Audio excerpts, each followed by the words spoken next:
Father Simon and the perspicacious and pulchritudinous pastorate. Very Wow. good. Very good. I need a dictionary. We haven't had that one before. Thanks, Jules. They all talk like that in New Zealand. Yeah, they do. As a devout bibliophile and a careful and cautious library borrower, I am never an overdue fine against my name, not one. It pains me to write this confession, but I seek your forgiveness for a heinous crime against books committed in the winter of 2015. It was a bleak and miserable winter in the most southern depths of New Zealand. My son had just turned 3, and the freezing days were full of sleet and bitter Antarctic winds. The weather meant that we were often confined to the house, and many hours were spent snuggled by the fire reading books. Our small city boasted a wonderful library, and whenever we felt brave enough to face a trip across town in the howling southerlies and horizontal hail, we sought refuge in the council facilities there. And every time without fail we returned home with a skyscraper stack of new books that I could barely carry. As I mentioned, I was a diligent and conscientious library borrower. I had a specific library book bag, extra large and reinforced, to carry the weight of the 20 to 30 books we borrowed at a time. Goodness me. That's a large amount. But I guess if you can only go when weather permits, then maybe that's understandable. Yeah. All library books stayed inside this bag when not being read, and at the end of the lending period they were carefully checked off one by one against the receipt to ensure none were missing. This habit had served us well and was also a sanity saver, as I am prone to slight control freak tendencies when it comes to misplacing items, particularly borrowed ones. But with this system there was never any need to panic, as the books were always where they should be and always accounted for. Now, also, as mentioned earlier, Father Simon, it was a particularly cold and fearsome winter. Most of the windows were double glazed, however the bathroom wasn't, and we would regularly wake to find a thick layer of condensation frozen in a smooth pane of ice covering the inside of the bathroom window most mornings. We did have a fire, however, and we kept it stoked night and day, which kept the house a very comfortable temperature and was also a great source of delight for our cat, who enjoyed lounging in front of it. The living room door was kept ajar at night to allow the heat from the fire to escape down the hallway and keep the overall temperature of the house at a more ambient level. You should know central heating is a rare feature in New Zealand homes, which I did not know. One morning I woke to find the door to the lounge closed, but aside from the minor annoyance of the overnight heat not having reached us, I didn't give it much thought. The day continued as usual, and after lunch I decided that since my son had given up his afternoon nap, some quiet time reading in a beanbag by the fire was called for. I walked towards the book bag tucked carefully next to the coffee table, where the library books were always so carefully stowed at the end of each reading session, as I think I've told you. I leant down to select a few books, and lifting them out of the bag, I noticed that the books I was holding were damp. Oh, no. How strange, I thought to myself. Has someone spilt a drink in here? Did the roof leak in the night and drip into the bag?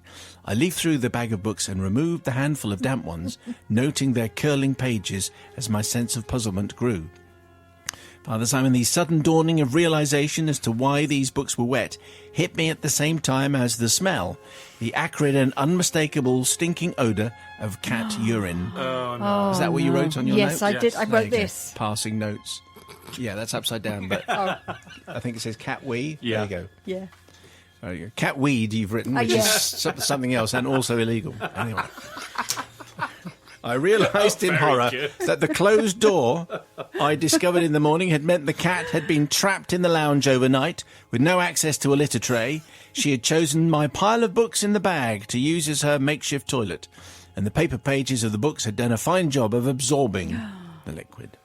Well, Father Sam, what could I do? What did I do? Well, did I ring the library to confess, apologise profusely and offer to pay for the damaged books? No, I did not. Instead, I did what any quick-thinking mother would do when faced with unwanted wee. I washed the books. I actually did.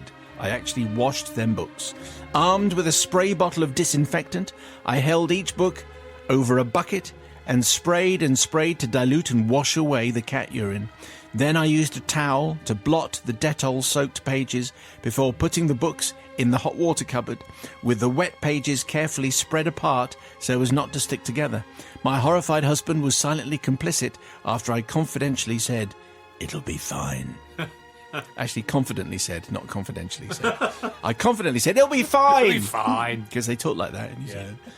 The books took 2 to 3 days to dry, and another 2 days with heavy objects on them to try to iron out the wrinkles of the paper from having been wet, which is almost an impossible task. Then I waited until a weekend evening when the library wasn't open and hurriedly returned the books through the after-hours slot. We no longer live in the South Island, but until we shifted, I avoided making eye contact with the librarians in that particular city. I still flush with shame every time I think of my actions.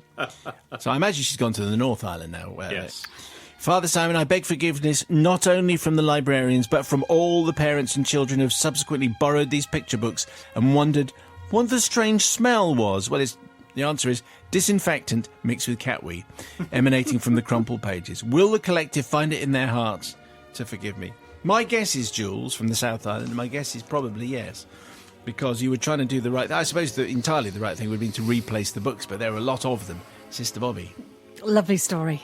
Really lovely story. If any of us have had animals and faced with that, when you step in it with a sock. But I have to say books are important. And of course, the library had lent you books for free for many years. And I think on this occasion, Jules, although it seems quite tough, I think what you should have done is cleaned it off anyway, gone and been honest, and then said, would you like me to replace them? Then they might have said, actually, look, they're still intact, they're still usable, thank you very much, and taken them back. But I think, Jules, you should have owned up because that library had served you well. And maybe then you wouldn't have had to move across to another island and escape. So you are not forgiven, Jules, on this time. That after-hours slot would have smelt quite pleasant, wouldn't it? I mean, on the let's Monday be honest morning? here. Jules went, excuse me, she went above and beyond, didn't she? With cleaning this particular, all of these books. I think I'd have done that. I'd have tried to dry them out and then, put them in the after-hours slot and then move to a different island. But I think what we're doing here is we're forgetting the real culprit here, which is the cat, which flouncing around, lounging in front of the fire. That's what cats do. Treating everything like it's the walking around like they're walking onto the daddy's yacht and then treating literature as its own personal litter tray. That's where the finger of blame should be pointing. Are you saying the cat represents the upper class? Correct. Yes, that's exactly what I'm... Class war against the cats. So I am forgiving. They're very art school, the cats, aren't they? Yeah, It's like I think they're so. just in their head, they're wearing a beret all the time.